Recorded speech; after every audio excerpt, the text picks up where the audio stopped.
Good afternoon. Good morning. I'm not even sure what time it is right now. These events, one, I want to say that when people use the term looting, they use it to sort of put blame on the people who are enacting or what they consider violence.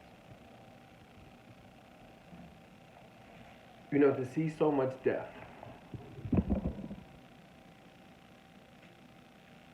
to see so much just disrespect, right? As a credible messenger, we tend to go through a lot on a daily basis, microcosmic aggressions, violence. Every day we interrupt these things. This morning I got up, but I didn't get up, but just literally just walked in the house this morning and was out all night. So many arrests, so much anger and energy. And then I get up to go back downtown this morning, right? About to call my youth, what's up? Let me see what's up with my son. Look for my son, I call him, I don't find him. I go on Facebook and he's like, if you see me at the rally on News 12 getting arrested, don't say nothing, My whole family's organizers. My family's Panthers, and I grew up in a movement of serving the people. And it's I feel complex because I'm also committed to providing my neighborhood. If I don't give out masks and gloves and things today, nobody's getting it, right? New York is not supplying us with items. If you don't purchase them and then go out and support the community, people won't have protective wear, and the Bronx is the hardest hit. And yes, I know everybody's calling me and emailing us because our organization is on the mayor's infographics and we're partners and we're community tracers, but they're not supplying us with anything. When you see Simon Blake, when you see Chantel Day, when you see people in our community who are leaders giving out items, they're buying them. Okay, I just wanted to say that. And so as credible messengers, we are on the front line every day, and these are confrontations that we deal with the police, with law enforcement. But I see this as a series of events that just sort of led to the catalyst which we have. Starting, there was Ahmaud Arbery, of course, his murder, and we have to wait days for justice, right? Then, you have this white woman in the park, Amy, which really was one of the last straws, and of course, the murder of George, right? And so, I also think it's because we're all in this quarantine moment where everybody's pent up. All of the social media sites have become, especially TikTok, has become race fights, right? But I am so tired and sick and tired of having to fight for everything. To live, for my youth to live, for the mentees that we have to have a second chance, when they haven't even done nothing for the first time. You get tired of fighting for food for your community. You get tired of seeing legislators on TV talking about how your area is the worst area in the country, but yet they won't give you a dime. Yet they won't give you masks. They won't give you blood. They don't give a fuck about us in the communities that we live in, the most impacted communities by COVID-19. But beyond that, which is crazy, is that this pandemic, which is killing people, is the small shit. This is the low ending of the totem pole. Racism still trumps and is winning the game 83-2, right? Now, they arrested one officer, regardless if they arrested the others, trying to charge him with the lowest count. It's this pull and tug to pull prejudice and racism away from America. We have been pulling since 400 years. We have not, please look up 400years.org, which is a whole project that explains to you the 400 years of inequality. We haven't gone far enough, right? We have this lane where slavery was ended, it was abolished, and it was okay, we're cool, right? Remember all that cotton you was picking? So we created T-shirts and industries so you could just wear all that. But wait, you can't wear clothes. So about 50, 100 years, we restrain you from that, and then we literally give you the ability to buy those fashion items, and now you're just, that's it. This sort of thing that I'm writing on this little piece of paper, hey, this is money, this is currency, this is important, right? And remember that little house I used to chain you up in, right? Well, that house is literally, it's your rental property now. So let me just get a couple of those pieces of paper back, right?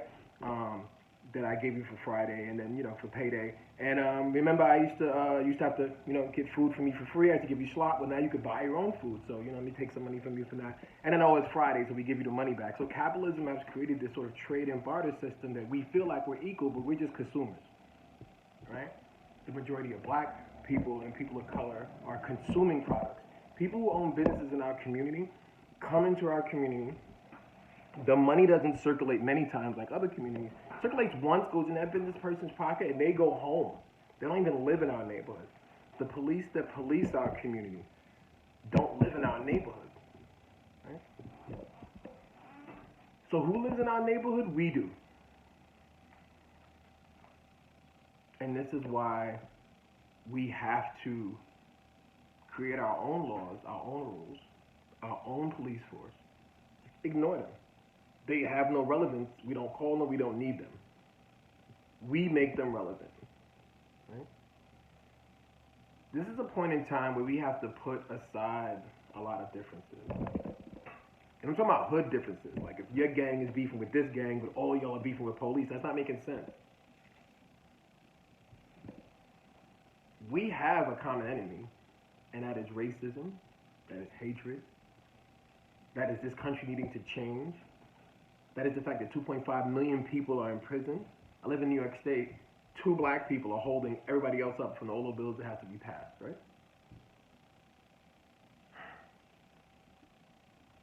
I just get so overwhelmed. Shit is like...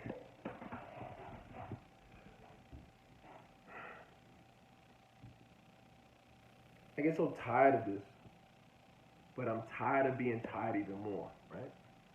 This is why this whole rant is just like pissing me off. But we knew this was coming. The system of slavery doesn't want you to help analyze the prison industrial complex. It doesn't need you to write another report about it, talk about how bad it is. It doesn't need none of that. It needs to be dismantled and taken down by force. If we shift these protesters to where they need to be, at the prison, at the jails, at where our people are suffering the most, where people are dying from COVID right now, because we have to shed away this fear of going to jail. Rikers, at any given day at the max, hosts 30,000 people. There's more at any one protest at that. We have to literally not be afraid of what we face every day. We face damnation and death every time we walk out the goddamn door. And it don't matter how you dress, because I'm a 3-piece suit dude. They're always going to look at you and look at us as if our very bodies and existence is a threat. And that's because it is. The system of slavery and mass incarceration really had a psychological and pinnacle point in Jamestown, right? 400 years ago, they figured out that if they created a second class, because they're just 1% billionaires sort of own these estates and own the economy and own commodity, and black bodies was that physical commodity, right? Once you have that establishment and you have another race that is similar to you, which you could kind of sort of connect to, being that there's this sort of existential feeling around closing the gaps around whiteness, and sort of like how Du Bois put it, they was enticed by the psychic wages of whiteness, right?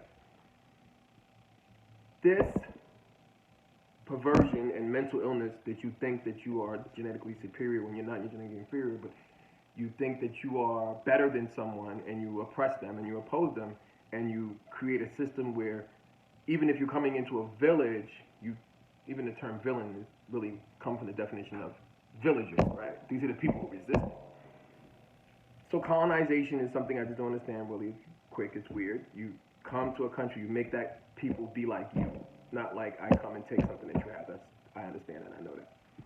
But 400 years of that became into different category periods. You have to understand we had a whole period where slavery was ended, but there were these other laws that existed, these black laws, these sort of socioeconomic laws that was impoverished on us, and we still are doing it. Like they still haven't let go the grips of slavery. Still today, a black man has to pay a bail to prove that he's going to come back to court, higher for us than anybody else, right? And even when we argue fairly, our other racial counterparts don't stand up to support that. You know, it's good to be an ally and be there, you know, sometimes. But an ally in real light understands this moment right now and understands that we need to put black lives first because it's obviously being shown so expendability. But we also need to transform the system. And that is not going to happen by asking.